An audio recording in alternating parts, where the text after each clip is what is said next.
Thank you. First off, thank you to RIHN and to everyone who helped organize this symposium, including the staff who've been very patient. And it's a great honor and pleasure for me to be here and to be learning from and alongside everyone else in the room today. So if the prospect of the Anthropocene requires us, as the theme of this panel seems to suggest, to face the, let me roll back up here. To face the ever-present agency of the environment in new ways, it also reminds us of all of the ways that we humans have always lived alongside other creatures and other forms of existence, have always been inhabitants of an unsteady planet. So with this in mind, for my talk today, I approach the concept of the Anthropocene in a somewhat roundabout way, but that is partly intentional. Because one of the challenges raised by this concept is that it feels so inaccessible and overwhelming.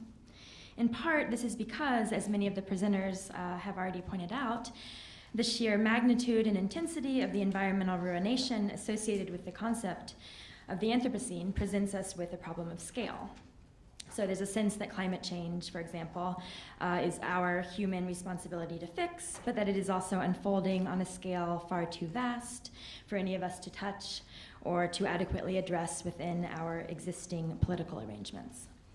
And related to this challenge is this other problem of how to grapple with the planetary scale without accepting the often implicit assumption of an undifferentiated humanity, as Chakrabarty and others have pointed out. But it is, of course, not only academics who are grappling with how to make sense of the scale of the planetary and of the place of the human in relation to the geological. So what I'll try to do in this talk is to work my way through these questions by taking an ethnographic approach toward the Earth and its processes. In doing so, I draw inspiration from a recent article by Gisli Paulsen and Heather Swanson, who proposed the concept of Geo Societies as a way to move beyond unproductive juxtapositions of global Earth systems and local human differences. As they put it, there's no grand theory of geosociality. Rather, it constitutes an approach for attending to how geological relations matter differently to particular entities in particular locales. These are down-to-earth, grounded, as the theme of the conference gets at, grounded in particular encounters, and they also draw attention to questions of scale, intending to intertwinings of bodies and biographies with Earth systems and deep time histories. So the particular geosocial story that I want to tell is about people living in a particular place, the Izu Peninsula in central Japan, where I conducted my anthropological fieldwork. And many of you have probably been to Izu. You might be familiar with the onsen there, which it's famous for. And that's a lovely foot bath that you can go to in Shuzenji. Also, it has spectacular views of Mount Fuji. So this is the kind of story, in placing it in Izu, that we tend to think of as local, in the sense that it is situated in this particular time and place. But it is also a story that puts the category of the local into question, as we'll see. And the other major point that I want to speak to today is about the concept of disaster, and particularly the question of what kinds of preparations are adequate to meet the kinds of instabilities that face us in the present moment. And when I say instabilities, I'm thinking in a literal sense. So I think everyone in the room knows, of course, that the Japanese archipelago is a place where seismic activity is unusually frequent and often devastating. Since the post-war period, earthquakes, volcanic eruptions, and other geological processes have tended to be regarded, at least by the state, rather narrowly as menaces to be constantly monitored and controlled to the extent that they can be, of course. According to this risk-oriented approach prevalent in most nations today, not just in Japan, the ongoing dynamism of the planet becomes a matter of concern only when it poses a threat to established ways of life. But increasingly, residents in Japan and elsewhere have come to question this kind of top-down engineering-based approach to preparedness. And some of these tensions over how society should prepare are connected to a growing distrust of the state and of expert knowledge, as has kind of been touched upon here, particularly after 3/11 and Fukushima. But this sense of discomfort with preparedness also is sometimes subtler. It's sometimes harder to articulate. It emerges in more idiosyncratic ways as people engage with unruly earth processes in the course of their daily lives. So I'm going to try to relate this question of scale to this question of how we might think differently about coexistence with unpredictable geological forces. And so part of the purpose here is to think about what happens to the concept of the Anthropocene if we consider not only how human activities profoundly shape the global environment, but how in turn the physical instability of the planet itself might also be reconfiguring our practices of observing, sensing, and knowing nature. So the way that I've tried to approach these concerns in my own work is by looking at the rising popularity of geoparks, which have emerged in recent years as a new model for how to manage the planetary environment. And this is just a very condensed timeline that kind of points to the growing formalization and institutionalization of geoparks as a UNESCO program. And in these spaces, geological processes come to be seen not only as potential disasters, but also as necessary and beneficial forces that create landscapes that provide mineral-rich soil and water, and that make possible particular ways of living and existing. So in looking at the making of the Izu Peninsula into a UNESCO global geopark, I try to pay close attention to the difficulties of moving between scales. And I hope that this offers some kind of ways of approaching the planetary scale with a greater appreciation for our own intimate attachments and participation in earthly processes, or what I refer to here as a sense of geological kinship. So the story, finally, begins in the summer of 1989, near the bustling town of Ito on the eastern coastline of the Izu Peninsula. In the early evening hours of July 19th, a volcanic vent suddenly erupted on the floor of Sagami Bay. Basaltic magma flowed up from the seafloor, exploding as it met the water. A camera on board a nearby Japan Coast Guard boat captured the precise moment of explosion, this black cloud of smoke and ash surging suddenly out of the sea. A seismometer operated by the Japan Meteorological Agency registered intense seismic activity for around 10 minutes. And witnesses on shore reported hearing and seeing the last signs of an eruption at 6:44 p.m. So when the lava from this small eruption cooled, it formed an undersea hill, which scientists named the Teishi Knoll. This knoll, with a crater of around 200 meters and a depth of 40 meters, became the newest member of the Izu-Tobu volcanic chain, which arches across the land and sea around the eastern side of the Izu Peninsula. Now, what's important to know is that prior to this event, there had not been a volcanic eruption in this area for approximately 2,700 years. And the second most recent eruption had occurred around 4,000 years before. So from a geological perspective, of course, these eruptions constitute relatively recent events, and geologists had long suspected that the Izu-Tobu chain remained active, but they had not had a reliable way to confirm that until this eruption. But for the communities living on the Izu Peninsula, these past volcanic events were so deep in time that they were not a part of any collective memories or written records. And the only observable evidence that these eruptions had occurred at all was to be found in the topography of the land itself, in the form of mountains, such as this is Omuruyama, which was the one that erupted around 4,000 years ago, a strange green, treeless mountain, and in the form of the jagged black coastline known as Jogasaki, which was created from the flow of lava as it made its way to the sea. And you can see that this lava flow, so it came out of here and then flowed out like this to the sea. And it created this entire new landmass that significantly extended the landmass of the Izu Peninsula, and it also created this relatively flat plateau known as Izu Kogen, or Izu Plateau, which, because it's so flat, has made it really amenable to human habitation. So it's very densely populated today, full of golf courses and hot spring resorts and vacation homes, kind of a ritzy area. You can't really see the volcanic history very much because of how built up the environment is around there, but of course the hot springs, which are abundant, along with all the various technical instruments that are in place to monitor the ground and the seafloor. They were a constant reminder to residents that the earth was constantly moving. People were, of course, aware of that. But they did not live day to day in the presence of active volcanoes, or so they thought. So even though no one was injured, the eruption of Teishi knoll was, to put it mildly, unsettling.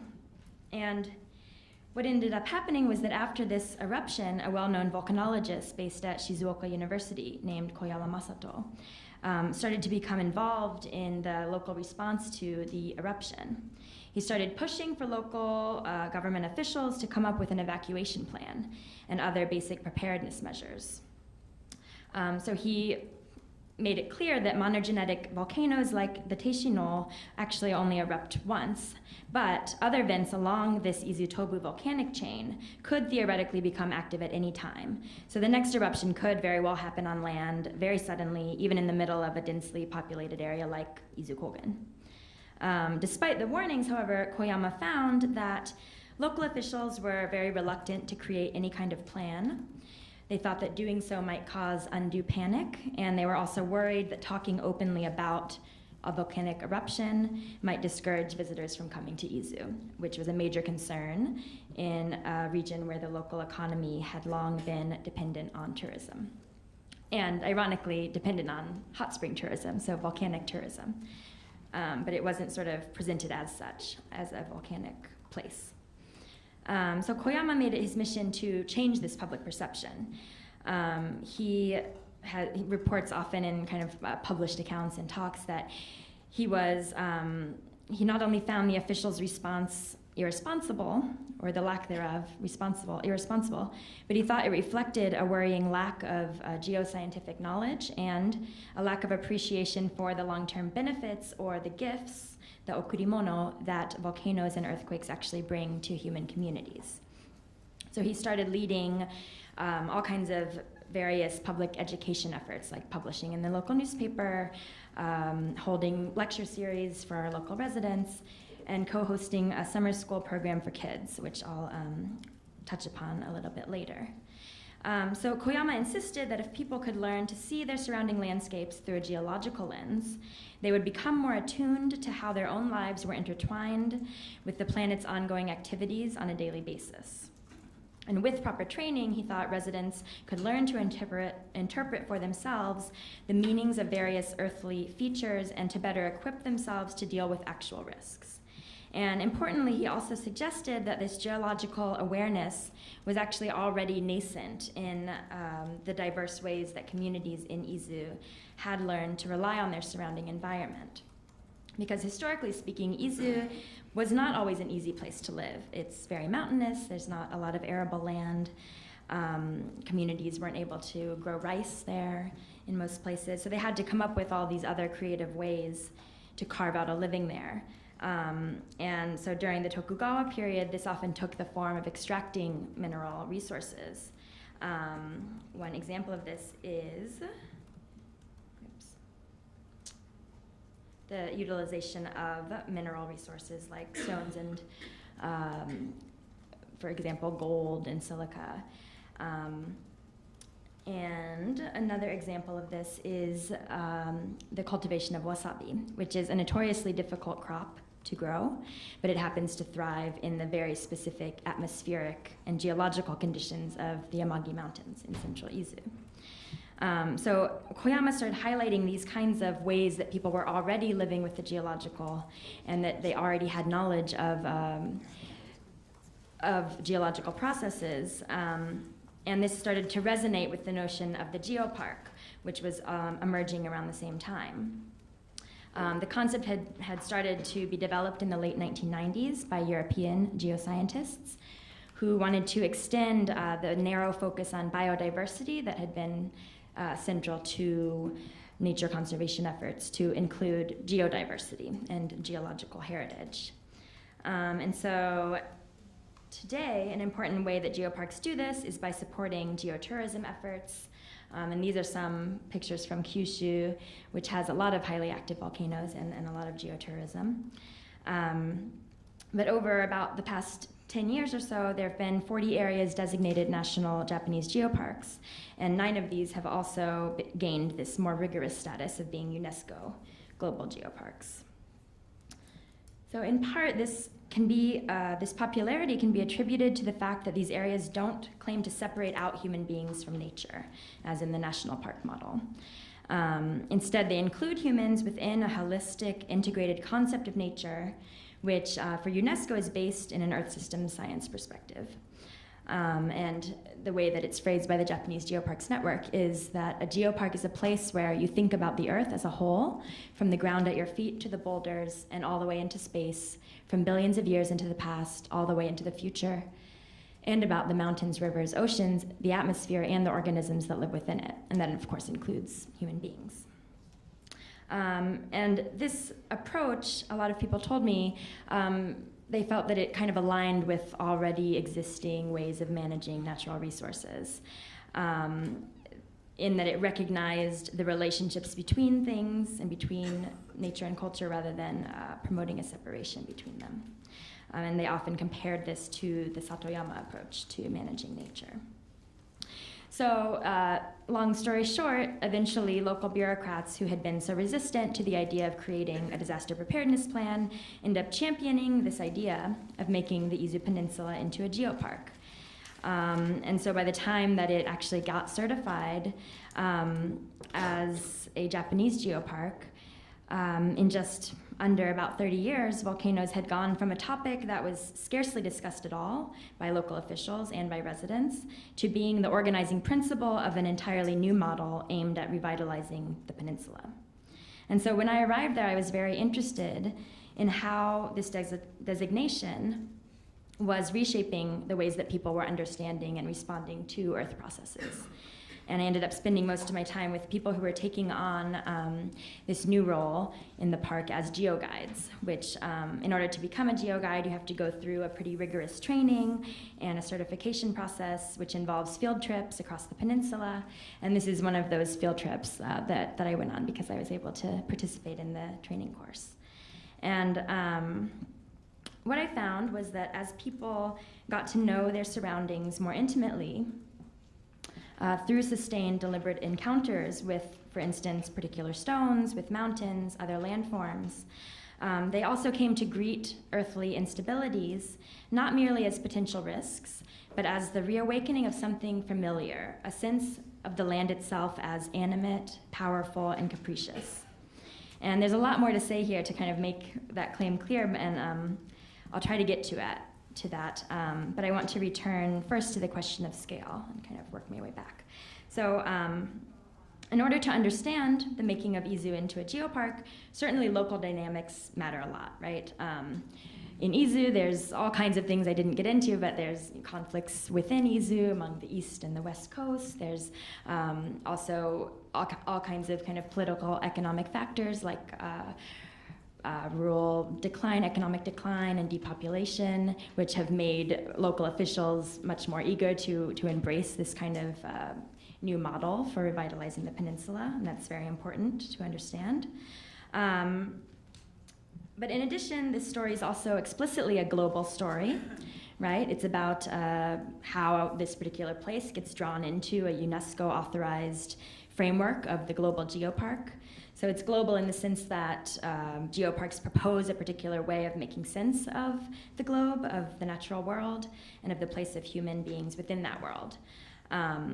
It's an approach that presumes itself to be universal, all-encompassing, and therefore applicable to regions all over the world. But of course, it also carries certain ontological and epistemological assumptions of its own, which don't always translate easily into existing frameworks. And one of the areas very quickly that has emerged in Izu, for example, is over the issue of geoconservation, which is what geoparks, especially in Europe, really highlight. And this is a waterfall called Banjo no Taki that became kind of this object of contention when the Izu Peninsula Geopark was first determining which places to name as geosites. So what does it actually mean to protect a geological landscape, right? Protect it for who, from what? And what had happened with this particular waterfall was that it had been eroded because of water flow. And so local officials had kind of filled in the cracks and tried to strengthen the rock face with concrete and little pebbles and stones, right, to preserve it in the form that they knew it as. And partly that's because this was a very popular tourist site. But of course, from the perspective of geologists and the Geopark, this was a terrible, huge loss of valuable geological heritage. And it was decided in the end that the waterfall could not be named an official geosite because of this human intervention. But of course, how these determinations are made is very much up for grabs, and especially if we take to heart the notion of humans as geological forces in the Anthropocene. I don't know how we should sort of think about this type of place. So we have this kind of local and global scale at play, and the story is also, at the same time, a planetary story. And I don't have a slide to represent that because I'm not sure what it would be. But what I mean is that it's a story unfolding across vast scales of time and space that calls attention to the capacities and energies that are specific to the Earth itself. And as we've seen, an unexpected volcanic eruption, even a very minor one that if you Google, you barely can find anything on. It forced experts and local residents alike in Izu to really come to terms with the limits of their own knowledge of the place where they were living. And as people become more and more familiar with thinking about this place on a geological timescale, the ontology of the peninsula itself also becomes multiple. So it's a landscape that's in constant state of transformation and upheaval, and people are kind of gradually coming to that understanding of the place. One of the ways that I kind of tried to track this burgeoning awareness of the geological timescale was through my conversations with Geo Guides, who were constantly kind of being forced to move between scales as they described particular landforms, right? So part of the time they'd be drawing on geoscientific interpretation of the landscape, but then they would also jump to maybe explaining it as about the dynamics between local kami, like local nature gods, or about some manifestation of a Buddhist understanding of the cosmos. And so they were drawing kind of flexibly on these different ways of knowing the landscape. And they also emphasized the importance of knowing through the body. That was really important, through their own five senses, and trying to cultivate a bodily experience or a Taikan of the landscape. So they, it was all about going out and touching, smelling, tasting, really to get a feel for places. And one very creative form that this took was the creation of Geo Kashi, which is a project that two women who were certified Geo Guides came up with. And it's very clever, and the landforms and the stones that they've represented aren't just representational, because they also focus a lot on how the texture of these particular sweets, the taste, the form, is also about cultivating a personal experience and a bodily experience. So I think with a lot of care and a lot of attention about these questions. And so what I want to end on in thinking about Geo Kashi and the kind of care and attention that goes into making them is to kind of get to the title of my talk, which is First to Love the Volcano. And this phrase actually comes from a quote from one of the school children who participated in a summer program led by Koyama in Hokkaido. The school program was near Mount Usu, which is a highly active stratovolcano that has violently erupted 4 times over the course of the 20th century, most recently in 2000. And just after this eruption is when they held the school program. And one of the children, when asked how they should be ready to for the next time that the volcano becomes active, because they know it will, the student replied with a very intriguing suggestion. In order to prepare for a future eruption, it is important to love Usuzan first. And in a sort of childlike way, of course, this suggests that perhaps out of a sense of love for the earth, We may figure out how to best prepare for all of the insecurities that come with being a creature of the planet. We might also think of loving the volcano on kind of that local scale, so a more humble insistence, a sense of love that is based on a personal relationship with a particular mountain, a particular landscape, maybe even just one particular stone. Or we might also turn it around and look at it slightly differently. And I think that that's part of what the Anthropocene teaches us, which is that in order to love a volcano or any other kind of potentially inscrutable planetary force, that we have to be ready for the propensity for it to erupt, to destroy, to potentially throw us off, and to transform us. But just how we do that and how we practice loving nature in its unpredictability and instability, while also maintaining a sense of where we can and should intervene as ethical and political actors, remains, of course, an open but very important question. So I guess I'll just end on, the question, how do we love the planet in the Anthropocene?